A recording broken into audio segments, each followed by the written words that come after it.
அனைவருக்கும் வணக்கம். Post market report பார்க்கலாம். இன்னைக்கு ப்ரீ மார்க்கெட் ரெண்டேஸ்ல காலையில் மார்க்கெட் ஓப்பன் ஆகிறதுக்கு முன்னாடி நம்ம ஒரு 8 மணிக்கு அப்டேட் பண்ணியிருந்தோம்.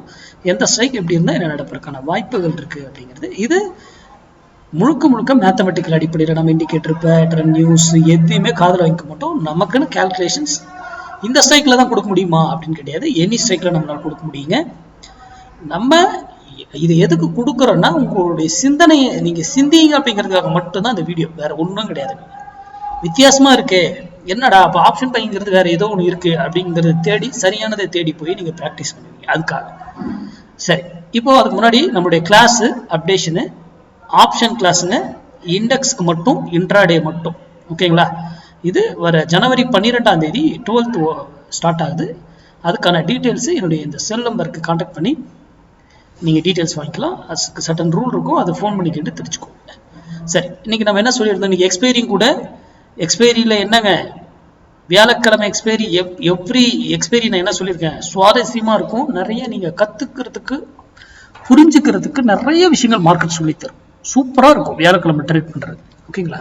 ஆனால் ப்ராக்டிஸ் பண்ணணும், அதுக்கேற்ற போல தான் ட்ரேட் பண்ணணும். சரி, இப்போது இன்னைக்கு நம்ம என்ன சொல்லியிருந்தோம், 24,000 கால் 72 ரூபாய்க்கு மேலே இருந்தால் நிஃப்டி அப் சைடு, 72 ரூபாய்க்கு கீழே இருந்தால் நிஃப்டி டவுன் சைடு. பாருங்க, 72 ரூபாவை அரெஸ்ட் பண்ணிட்டாங்க காலையிலேயே விடல. வந்தவர் இங்கிருந்து திரும்பினாரு. அப்போ மார்க்கெட் என்ன இருக்குங்க, நம்ம இதுக்கு மேலே போனால் தான் நிஃப்டி ஏறுன்றோம். ஆனால் இங்கே இருக்கும்போது அடுத்த லெவல் எடுத்துட்டு அது ஏறுறதுக்கு ட்ரை பண்ணலாம். ஆனால் இன்னைக்கு ஒரு ரூல் அப்ளை ஆயிடுச்சு. கால் சைடு என்ட்ரி எடுக்கக்கூடாதுன்ற ரூல் இன்னைக்கு அப்ளை ஆயிடுச்சு. அதெல்லாம் ஏன் என்ன அப்படிங்கிறதெல்லாம் நம்ம தான் ரூல் வகுக்கும். அந்த மாதிரி ரூல்லாம் ஒரு சில நாட்களில் அப்ளை ஆகும்.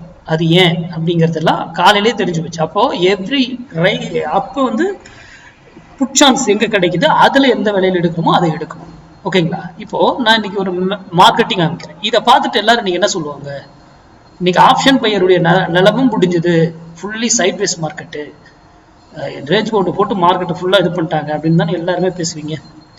இந்த மார்க்கெட்லையும் ஆப்ஷன் பையிங் பண்ணி ட்ரேட் பண்ணணும். அப்படியே நம்ம புள்ளினா புள்ளியில் நிற்கணும், அதுதான் மார்க்கெட். இந்த மாதிரி சைட்வேஸ் மார்க்கெட்டில் ஆப்ஷன் பையர் பண்ணக்கூடாது, நஷ்டம் தான் ஏற்பட்டிருப்பாங்கன்னு சொல்றாங்கன்னா அவங்களுக்கு ஆப்ஷன் பையிங்கை பற்றி புரிதல் இல்லை அப்படிங்கிறது தான் அர்த்தம். ஏன் நாம 72 காலைல 7 மணிக்கு போட்டோம், 8 மணிக்கு போட்டோமே, ஏன் அதை ரெஸ்பெக்ட் பண்ணி நிற்குது? அப்போ எந்த நியூஸ் எதாக இருந்தாலும் என்னங்க, இந்த ப்ரைஸை தாண்டாம எதுவுமே நடக்காது. சரி, இவ்வளவு விஷயத்திலையும் 0 to euro கால் எப்படி ஒர்க் ஆச்சு? இன்ஸ்டன்டா நம்ம சொன்ன மாதிரி நடந்ததா?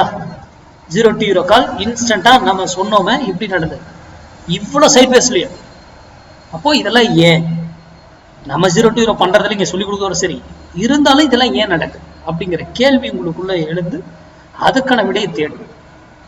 தெரிந்து கொண்டு புரிந்து கொண்டு வரணும். இல்லை உங்க பகுதியில் தெரிஞ்சு வேற சொல்லி கொடுத்தா கத்துக்கோங்க. நன்றி, வணக்கம், வாழ்க வளமுடன்.